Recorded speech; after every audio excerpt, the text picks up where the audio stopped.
Hey, guys, thanks for the time. Ron, we'll start with you.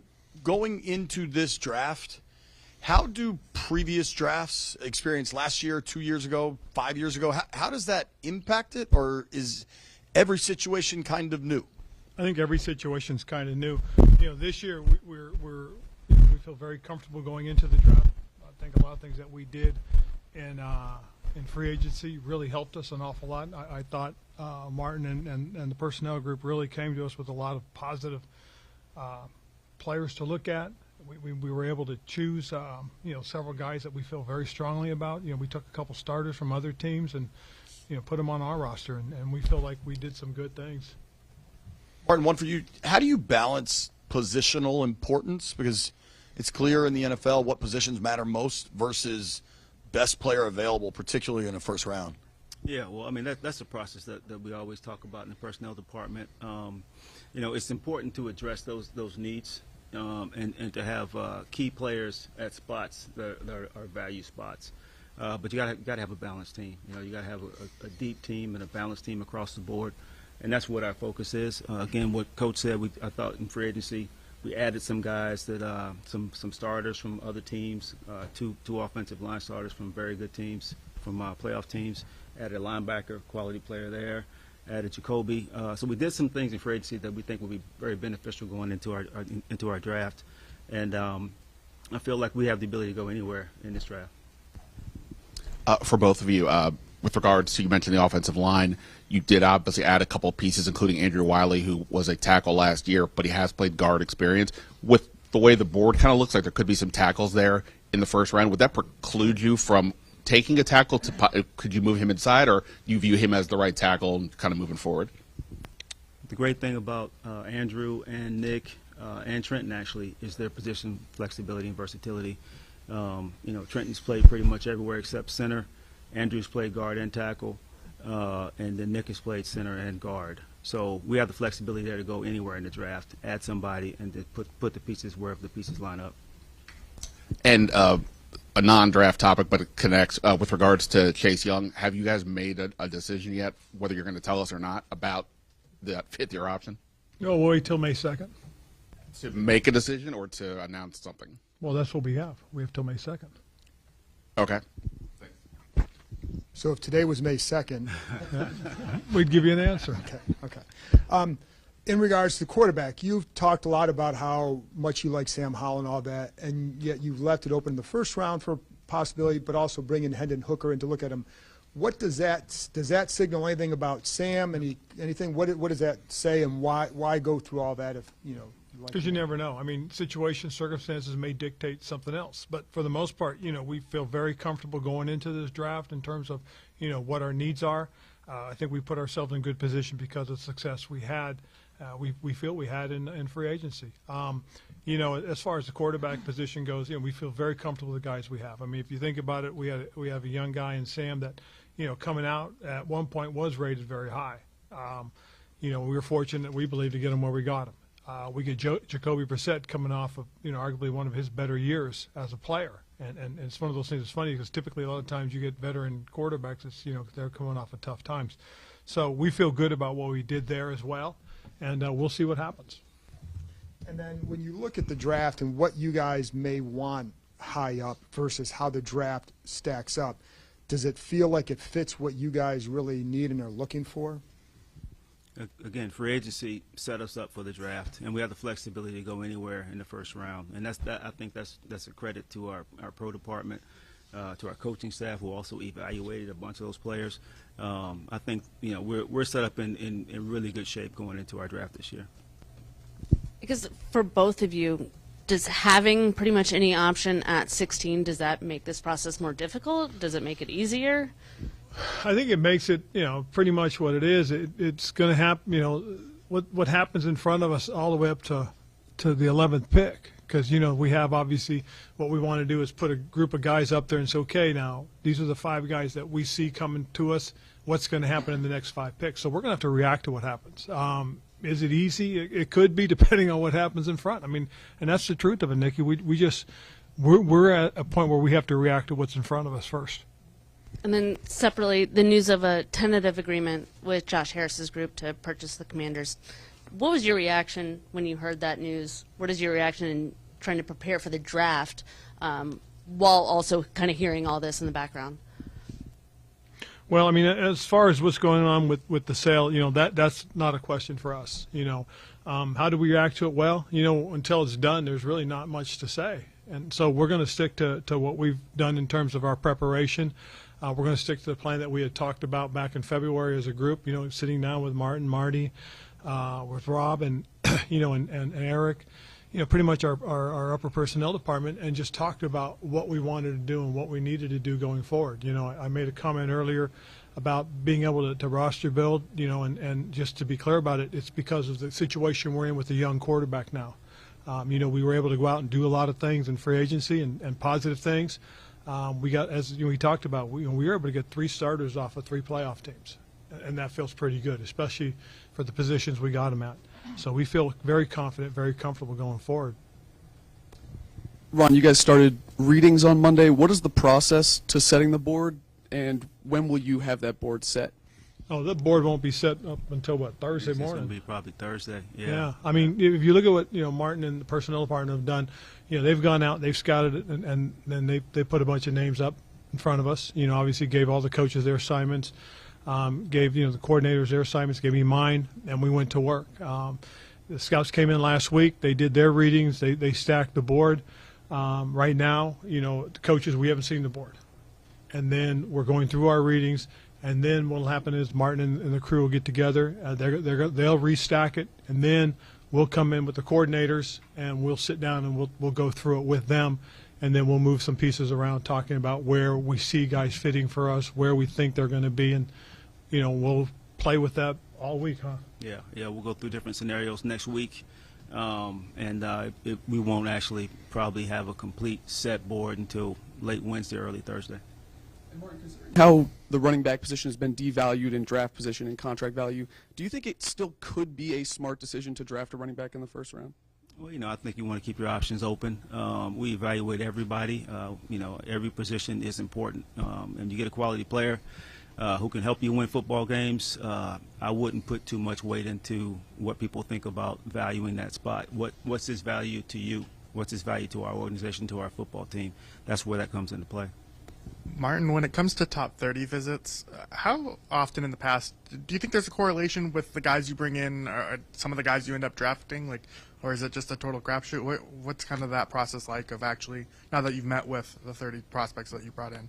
Well, there are different ways to look at it. On the one hand, sometimes you want to get guys in front of your coaches, get them on the board, get them talking football, to see how guys learn, how guys process.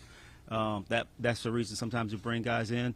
Sometimes you want to bring guys in because there is a concern, and whether it's a social concern off the field or an on-the-field concern, whatever it is, you want to talk through that stuff. Sometimes you haven't had enough exposure to a guy to get a real good feel for him. You missed him at the combine or whatever. So there are a variety of reasons why you bring guys in. And really this year we probably brought guys in all those different categories for different reasons. And some guys we didn't bring in because we don't want you to know about it.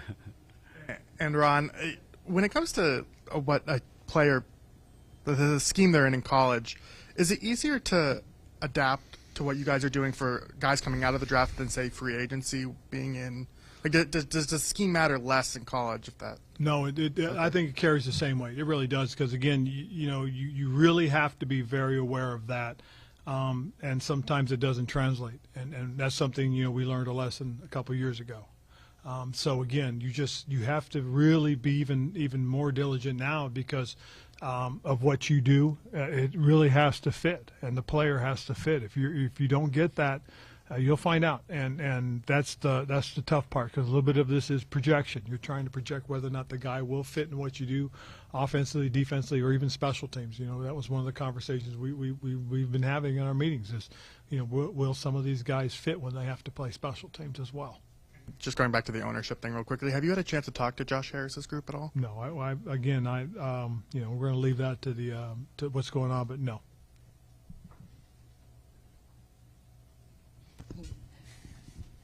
Hey there, Ron.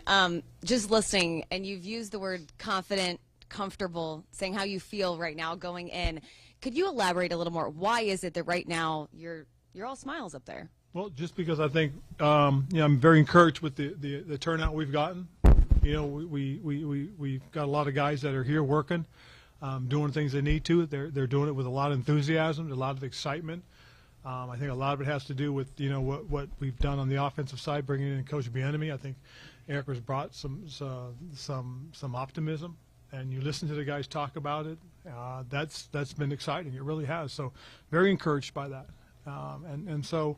I kind of like where we are in terms of our positions. I like the players that we have.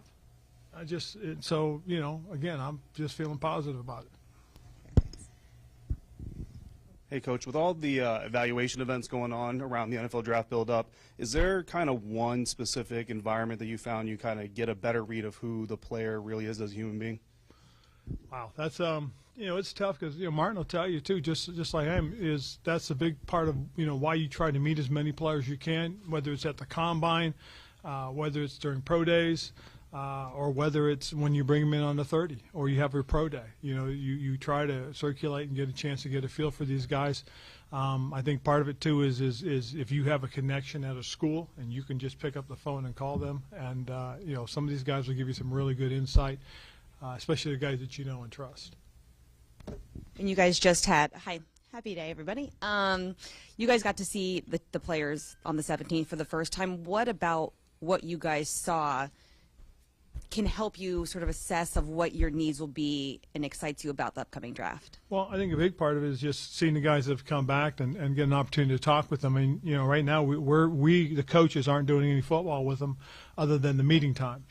And so we kind of rely on the interaction you have, whether it's at breakfast or lunch, or when you're just visiting with them. I mean, I try to put myself in the hallway so they got no opportunity other than to say hi to me and talk a little bit. So, but when you talk to them and you listen to them and just see how they're feeling about things, I feel comfortable with our guys.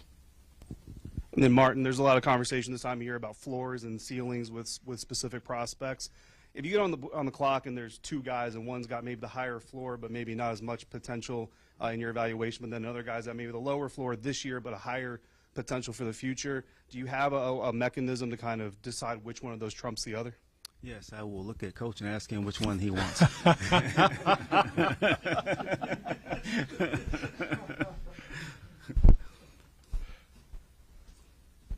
Hey guys, in terms of trading up or trading back in the draft, obviously last year was a success. Got your guy Dotson and you still picked up picks. How do you go through that evaluation of when to trade up or when to trade back in the middle of the draft?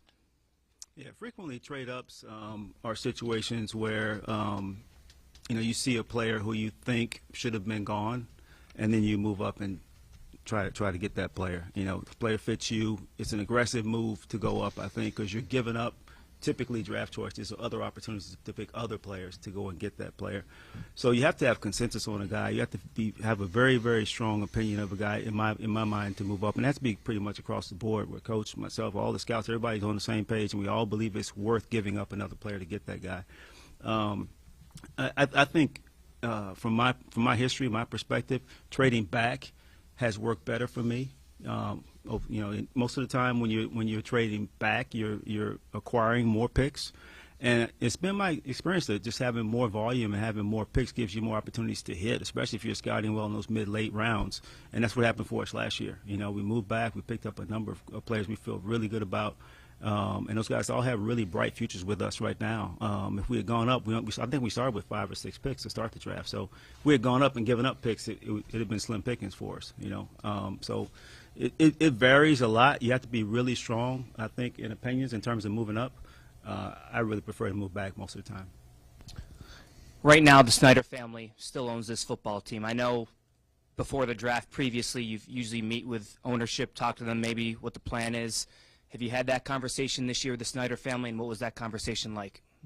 Again, we're leaving that discussion about ownership and all that, to the experts. So we'll skip that. And finally, for me, in terms of what do you guys like on draft day? Is it stressful for you guys? Are you pacing? What is that like? Morning of the draft, afternoon of the draft, leading up to the night. What is that like for the both of you? Well, I found that there are some things that you can control and other things you can't. So the truth of the matter is, the only time we get stressed is when we get to our pick. For the most part, we just sit here and just wait and see what happens. And like I said, 5 picks from when we do is when we start talking about the, what our clump of guys are and, who they can be for us and who we feel fits best for us. And we just continue to watch and wait, and hopefully the guy that we want the most is still looking at us. We were fortunate last year. We went backwards. Martin made a great deal for us, got us a few more picks. And the guy that we liked the most was sitting right there, and we were able to get Jahan. And again, not a lot of people knew that's the direction we were going. A big part of it was we didn't bring him in for the 30 visit. But that's the truth. I mean, we were very fortunate. And again, as Martin said, a lot of it was we created a better opportunity for us by being able to go backwards. Yeah. In terms of draft day, I mean, it's not stressful, but it's long, simply because of the fact we do all this preparation. We get really excited. We're looking forward to, adding quality players to our team. And that thing doesn't start till like 8 o'clock at night, So, and I'm an early riser already, so usually I've been up for a long time, by the time it starts. But yeah, I mean, it's a long day, but it's usually a really good feeling when you've been able to go through that process and you drafted a player who makes your team better. Hey, Coach. So, I mean, we're still dealing with some players who've had the COVID eligibility with some of these guys playing as many as like 60 games. But the caveat to that is that they're obviously coming into the draft a little bit older than they normally would be. So what are some factors you consider when evaluating players who had that much experience but may have a little bit of a later start to their NFL careers than they normally would? Well, that does come up. There's some guys that are 24 and 25, and I think there's a couple of even 26 that are coming out that have picked up the extra year, have had a redshirt year. They're coming out after 6 or 7 years. But again, you're looking at guys a little bit more mature. On the other hand, so there's some positives and negatives to it. Their game is developed. They've been in several different systems, so those are things that you believe that will benefit them. But at the same time, you draft a guy like that, and he may not have the 10-year career because he's already 25 or 26. Ron, what's it been like having Eric Bieniemy along for this draft process, and what's his voice been in the room so far? It's been very interesting, very energetic. I mean, the dude is constantly on the go. I love his responses to the readings. I love his comments. His insight is very good. We've all really pretty much have learned very quickly what he's looking for what we want to do offensively and how he sees players fitting. And that was one of the really good things that as I said, when I was going through the process of finding the new OC, that was one of the things that I really liked was listening to him talk about how our current players fit for what he wants to do. And that was a big plus. So now listening to it again, I get a little bit more of an education to understand, what he's looking for and what he's expecting out of guys. Hey, Rob, with the uncertainty at the ownership level, I know that in the past you've talked about how relatively frequently you would talk with Dan. Has that been liberating, nerve-wracking? Has it impacted you maybe not having those conversations and not knowing what's coming next? Like, is it just a different approach to the draft? It's now a different approach, and that's probably the biggest thing more than anything else, is that, again, what we talked about more so as anything as a group of us, and that's, myself, Marty, Rob, and Eric. We've talked about what our plan was, what we've been looking for since we finished the season in January. We got together, talked about, okay, this is our plan. This is what we wanted to do. We put together a 2023 projection and 2024 projection that we presented at one point, and we've stuck to that. That's pretty much what we've wanted to do. We got into a position in free agency, and as I said earlier, we were able to roster build off of a rookie contract. And because of that, we felt we were able to do the things we wanted to do. We signed 3 starters, guys that we feel very good about. We signed a quarterback to come in and help compete and at the same time help develop a quarterback for us. And then we signed some more good quality players that are going to continue to add to the depth of who we are as a football team. And we were able to sign some of our own. Let's don't forget we were able to take care of Daron Payne as well. So there was a lot of things that we were able to do. But, again, a lot of it was because when the season was over, we got together, we did our evaluations. And then we mapped out what our 2023, 2024 projections are going forward. the biggest news in the league is the Jalen Hurts deal. Both as a divisional opponent and as guys that manage the cap, what did you make of that contract? Yeah. A lot of money.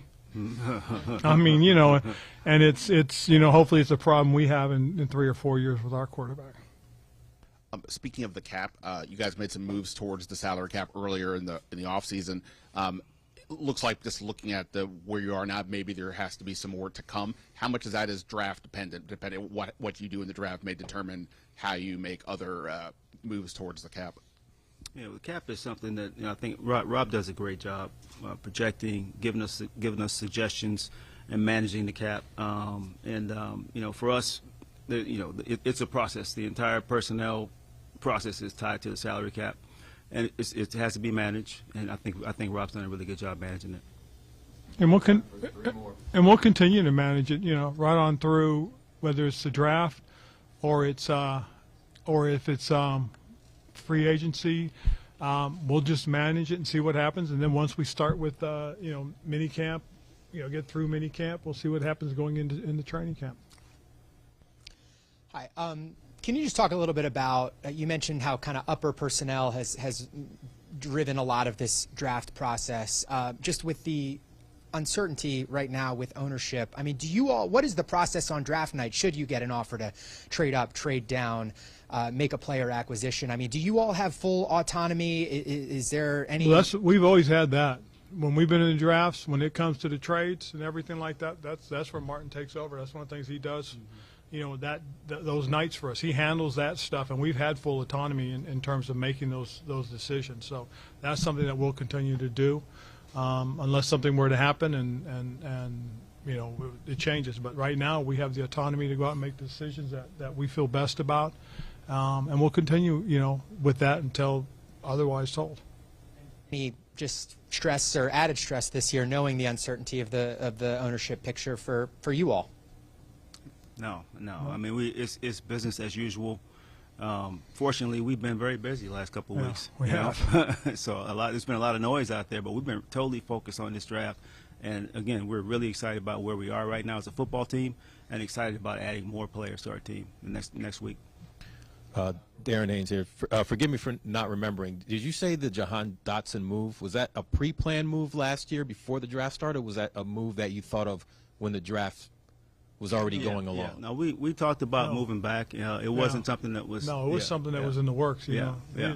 We talked about that here in the press conference. I mean, it's one of the things that we'll do, you know, during next week. You know, like Martin did last year. He talked about what our potentials and who we could possibly move back with. It's all part of the draft preparation. Is you got to talk about, hey, if all these guys are gone, what's the next move? And so last year, that was something that was prepared in case certain situations happened, and something that we felt we could do.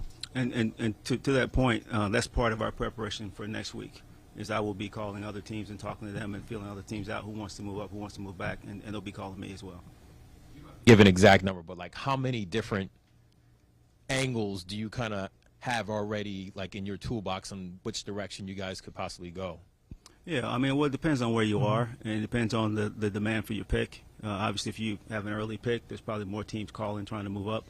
Where we are right now, I will probably project up several spots in case we want to move up. We understand the value. We don't want to give up a whole bunch of picks, so I know how far we can go up. But then I'll probably talk to everybody, you know, from 16 to 31, and gauge their interest in coming up.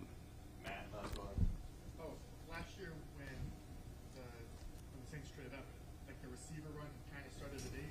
Is there a position in this draft that you think could have like a similar run that would allow you guys to trade back? Yeah, it's very hard to predict that. We were talking about that a little bit today, just going through it.